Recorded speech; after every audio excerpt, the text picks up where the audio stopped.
Welcome back to my channel, guys. This is Mr. House Husband. Pag-uusapan natin ngayon kung ano ang pinagkaiba ng salitang Pangasinan, Pangasinense at Panggalatoko.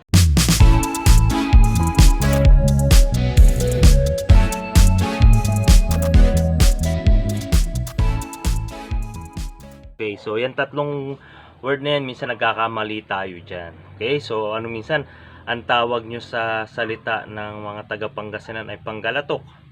Minsan ang akala nyo yung Pangasinense ay dialect, no? So yun ang ating pag-uusapan. What are the differences between Pangasinan, Pangasinense and Panggalatok? Okay, so una, Pangasinan.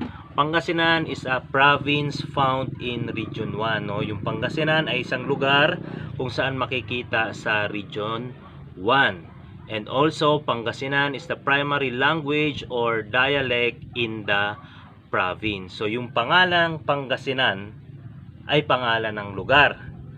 At ang salitang Pangasinan, yun yung tawag sa dialect ng mga nakatira sa Pangasinan, ay Pangasinan din. Okay, next. Pero sa Pangasinan, guys, ang primary dyan na dialect o salita ay Pangasinan, no? So Pangasinan, pero some other areas of Pangasinan, lalong-lalo na malapit sa La Union, bandang Nueva Ecija, minsan dito rin sa bandang lagpas ng mga Alaminos, ang salita dyan, guys, ay Ilocano o kaya yung mga Tagalog. So ibig sabihin, ang primary language ng Pangasinan ay Pangasinan at ang secondary nila ay yung Ilocano at Tagalog. Okay. Pangasinense. What is Pangasinense? Okay. Pangasinense is the term used for the people who live in Pangasinan regardless for the dialect they speak. No? So lahat ng taong nakatira sa Pangasinan ay tinatawag na Pangasinense. Whether ito ay nagsasalita ng Ilocano, Panggalatok or Tagalog, basta't nakatira ka sa Pangasinan, ang tawag sa iyo ay Pangasinense. Okay? So yung Pangasinense, guys, mga taong nakatira sa Pangasinan. Yung Pangasinan, pangalan ng lugar at salita ng mga taga Pangasinan. Okay, yung tinatawag na Pangasinense.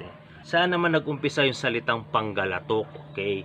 Akala ko noon, nung bago pa lang ako rito sa Labrador, no? Guys, taga Labrador ako, Labrador, Pangasinan. Akala ko ang tawag sa mga salita ng mga Pangasinense ay Panggalatok. Yung pala ay hindi.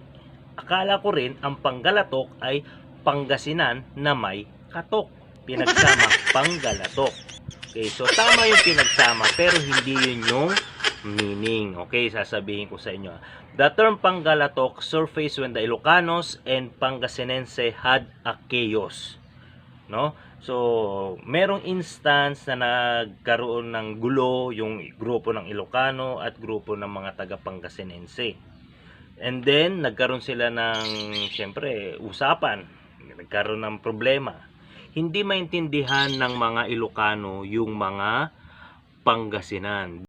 Paano masabi? Because the Ilocanos are unable to understand the Pangasinan.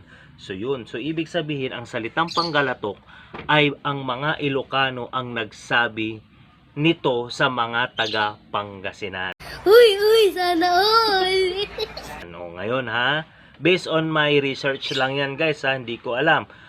Comment kayo below kung tama itong na research ko about these words, okay? Now, ganito yung sinabi ng mga Ilocano. Kasla kayo nga agtugkek nga manok no ag sasao.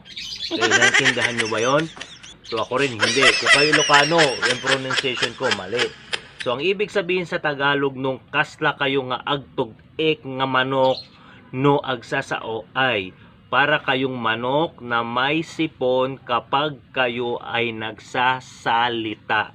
Yun ang sinabi ng mga Ilocano sa Pangasinan. So sa mga nagtatalpak, parang yung manok nila ay may pisik, may sipon. Okay, kaya sa mga pupunta dyan sa Pangasinan, huwag niyong sabihin na panggalatok ang aming salita o kanilang salita. Okay?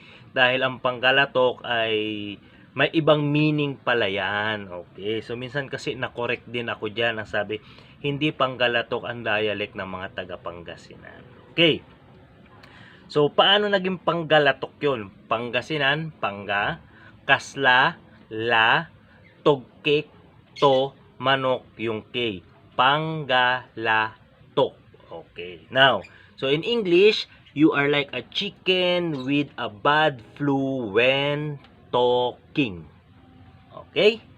So yun ang pinagkaiba ng Pangasinan, Pangasinense at Panggalatok. Ngayon, tuloy-tuloy lang natin ang ating sharing about Pangasinan. Okay, ngayon naman pag-usapan natin yung mga Pangasinan words with double meaning. No? Meron iba kasing mga words na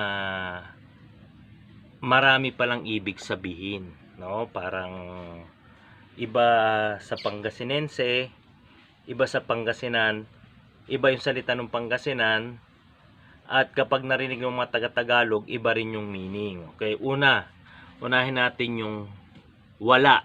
Sa Tagalog, ang wala, nothing. Wala. Wala. Pero sa Pangasinan, ang wala ay meron. Pero ang pronunciation nila, wala. Sa Tagalog, wala. Okay? Kaya halimbawa, nagugutom kayo, nandun kayo sa Pangasinan. May pagkain kayo. Pag sinagot kayo ng wala, ibig sabihin nun ay meron. Okay? There's something. Merong pagkain. Kaya huwag kayong aalis bigla, ay wala. Okay? Ibig sabihin ng wala ay meron. Pag sinagot kayo ng wala, may pagkain kayo, wala, ibig sabihin meron. Okay? So una pa lang yan. Pangalawa, on. Yan. Sa English, on, open. Okay? Sa Pangasinan, yung on, yes or oo. Can you imagine that? On, open, open. Sa Pangasinan, on, oo or yes. Halimbawa, nakitulog kayo sa bahay ng kaibigan nyo. Okay, and then hindi nyo alam kung saan yung switch ng ilaw. O tayo mga Tagalog, lagi natin sinasabi, paki-off nga yung ilaw. O, pag sasagutin kayo ng mga taga Pangasinan, sabi nila, on. O, diba? Nagkagulo na. Sabi mo, paki-off. Sabi nila, on. Off nga eh. On nga. So, ibig sabihin, paki-off. Nung pagsagot nila ng on, oo, papatayin ko. Okay? Next. Ngayon, tag-ulan, malamig. Ang uso ay, pag malamig, masarap mag-kape. Ayan. Pagising nyo ng umaga, nandun kayo sa bahay ng kaibigan nyo doon sa Pangasinan, kala Mr. House Husband, nandun kayo, at inalok kayo ng kape, mag-isip muna kayo ha.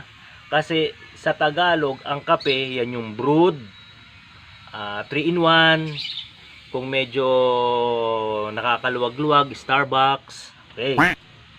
Ang kape naman sa Pangasinan, ito yung tinatawag na talangka or crablets, no? Maliliit na talangka. Pero hindi kape, kapi. Okay? Pero ang spelling niya K-A-P-E, kape. Pero ang pronunciation is kapi. Okay? So naintindihan nyo, kaya pag umagang-umaga, malamig ang panahon at inalok kayo, gusto nyo ng kape, kayo naman hindi kayo aware, okay, sige lang. Mamaya ina-expect nyo 3-in-1 or kapeng titimpla, pagtingin nyo, ayan, binigyan kayo ng crablets. Okay, dahil ang kapi sa Pangasinan ay crablets. Okay? So ayan guys, sana naliwanagan kayo sa mga pinagsasasabi ko kasi ako dati, hindi rin ako naliwanagan. Okay? So ako nga pala si Mr. House Husband na taga Labrador, Pangasinan. Shout out sa mga taga Labrador. Baka naman po mapanood nyo to. Please don't forget to subscribe to my YouTube channel. Makikita nyo ako every market day na mamalengke ako dyan sa atin tuwing morning. Uy, sana all. Okay. So ang tawag sa akin dito ay hindi Pangasinense. Ang tawag sa akin dito ay Tagalog, no? Bakit Tagalog? Ako ay Tagalog na tumira dito sa Pangasinense, na tumira dito sa Pangasinan na 4 na taon na hindi pa rin ako nakakapagsalita ng diretsong Pangasinan. Kaya ang tawag sa akin ay Tagalog. Okay. So shoutout nga pala kay Boss Jeber Alvarado, katulad ko siyang Tagalog na nakatira rito sa Pangasinan almost 4 years na rin. At the same time ngayon, hindi pa rin siya marunong magsalita. So, Tagalog din siya. Okay? So, shout out sa'yo. Yan ang pinakamalakas bumiyahe rito sa Toda ng Labrador, Pangasinan. And shout out din pala kay Uncle Chelo Bordogoy Spinks Cantaberos ng Calamba, Laguna. Tol, Uncle, maraming salamat sa pag-support ng aking channel. Sana wag kang magsawang manood sa aking mga video. And regards pala kay Sai at sa mga anak nyo. Ingat kayo lagi and enjoy lang. So hanggang dito na lang guys. Thank you for watching. Please don't forget to subscribe, like, and share my videos. Okay? Ingat po tayo. Stay safe and God bless. Bye-bye!